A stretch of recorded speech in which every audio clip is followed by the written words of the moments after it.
Alrighty, what's up, guys? So let's go ahead and go over my oil trade and then gold. We'll just like a recap on it, even though I didn't take any trades on it today. So let's go over the higher time frame here.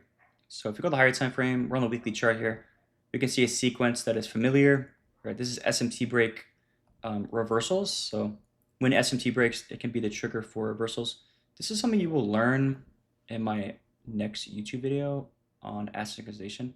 Which, like I said, dude, I really want to put this out very soon. I just have like a couple more things I want to add to it, and I'm just being fucking lazy. And I just like, guys, Figma. I don't think you guys understand. Like, Figma is the most annoying shit ever. You have to go and like hand put these things together. You have to be creative with how you order everything. You have to be creative with how you create the slides. Like, guys, I have no one to reference. Like, I have no one to copy because I'm telling you, I created the whole fucking shit. So it's like really annoying. It's like I have to use my brain and like, oh my god, it's just like gives me a fucking headache, guys. Making videos, it really fucking does. I'm not meant for this shit. I'm really not. I'm meant to trade and just yap, not do all this shit with Figma stuff. So that's why it takes me 3 months because I keep putting it off, guys. Literally.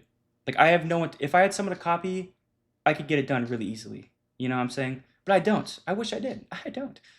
So, anyways, SMT break reversals. I've taught this before, but now I have slides for it. I've actually had slides for this, but these are the slides for my SMT Asset Sync Part 2 video. So this is when you have SMT, right? And it breaks. So here is the SMT breaking, and when it breaks, this is the trigger for reversal, right? Slash retracements. But it's best when you're viewing this within a triad, and that weakest asset, right, is actually holding an SMT, so it doesn't break the SMT, right, with the leading asset, right? So that's what we have here. You can see that HO over here, it took out the 23rd low, which is actually a swing point on CL and RB over here, right? It's an SMT right here. So we actually print this on the 6th, this candle here, but it's not reverse, obviously. So if it isn't reverse, what does that mean? The next weakest asset should break the SMT. So when it breaks the SMT, right, that is the trigger for a reversal, right? And you can see this asset over here, which is the strongest one, is actually holding the SMT, right? So it looks like this. Looks exactly like this, does it not? So that's like the overall narrative here. So for being bullish, you can see that the opposing side of that range was clearly not manipulated, right? Clearly not manipulated. So we know that overall that we should probably break this SMT, right? Now this is the weekly time frame, so you're gonna have bearish days within this and stuff like that. So you're gonna see with at the end of the week on Thursday and Friday, we actually had a counter move, right, back into the range.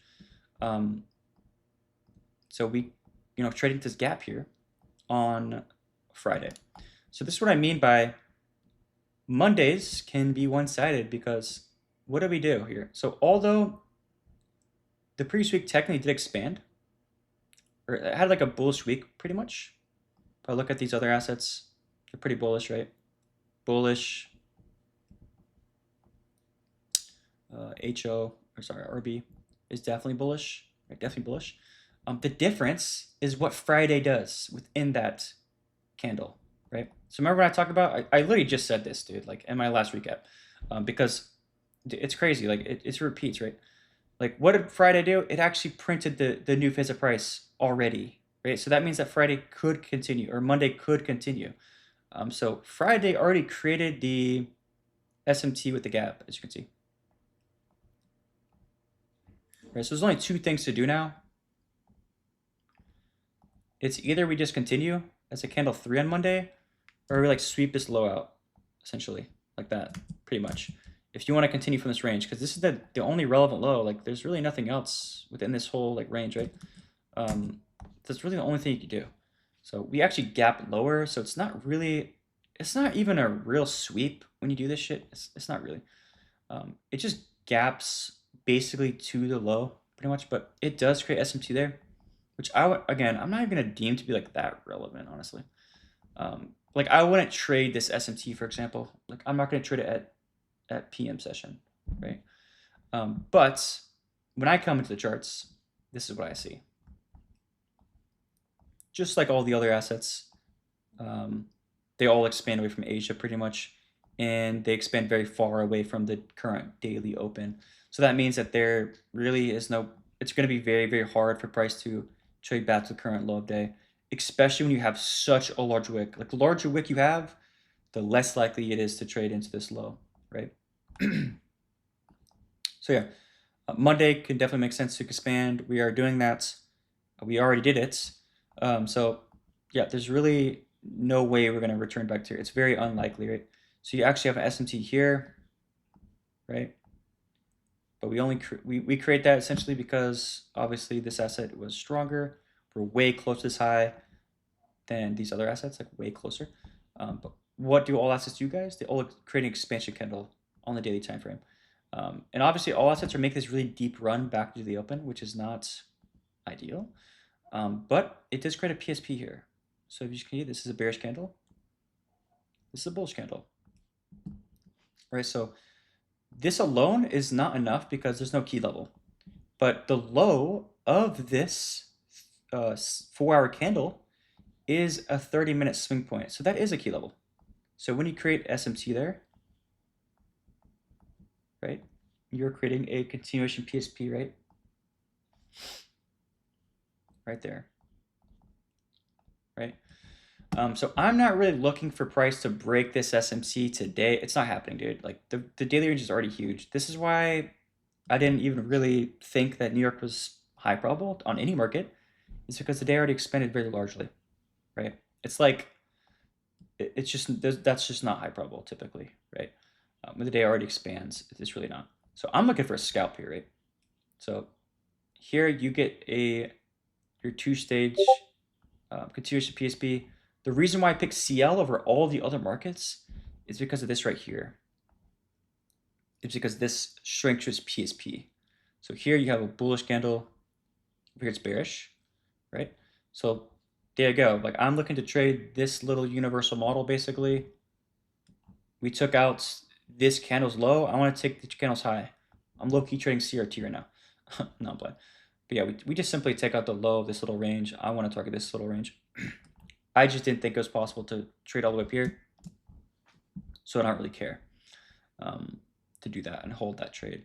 I'm now trading on the accounts that I took a break even on in Asia session where I did not partial. So yeah, I'm basically just shooting a trading day like on this little last range. So yeah, so I go to lower time frame, play price a little bit forward. This little CST right here is what I take. And look at, when I take this trade at around 1042, look at the other markets right now. Look what they're doing. They've already expanded very violently, right? So this is a good thing, right? This is a very good thing to see. Although I'm trading the weakest asset here, they're all reversing, guys. They're all reversing. We have a structured PSP. They're typically all going to expand. So this is a really good thing to see. It's like that term people use, foreseen distribution. It's like the same thing, right? The correlated markets are telling you they're already making the move, right? Yeah, this is pretty nice. Yeah, I just took it off there, bro, for around 4R. So although it's a very small range, because my stop loss is pretty small, I get 4R out of it. So not even bad, right? Pretty sick for a scalp. But yeah, I did not hold or nothing like that. It did get to this high, actually, the current high of day on these other markets. But yeah, I don't really care about that. Now let's cover gold. I actually liked gold the most coming into 10 a.m. So coming into 10 a.m., I liked it the most. Because, let's go on the daily. Friday, we print this reversal candle. This is Friday's closer here. Bearish reversal candle from this gap. As you can see over here. it's trading into these highs here. Now, this is not a swing point necessarily on the daily chart, but this is a bullish candle. So you have I would just call it a one stage SMT, honestly. I actually traded, you see this wick right here? Like I traded on gold, basically. I'm trading this wick, basically. Anticipation of forming a reversal candle. Here's why you can do this. Let's take a look at the weekly candle development.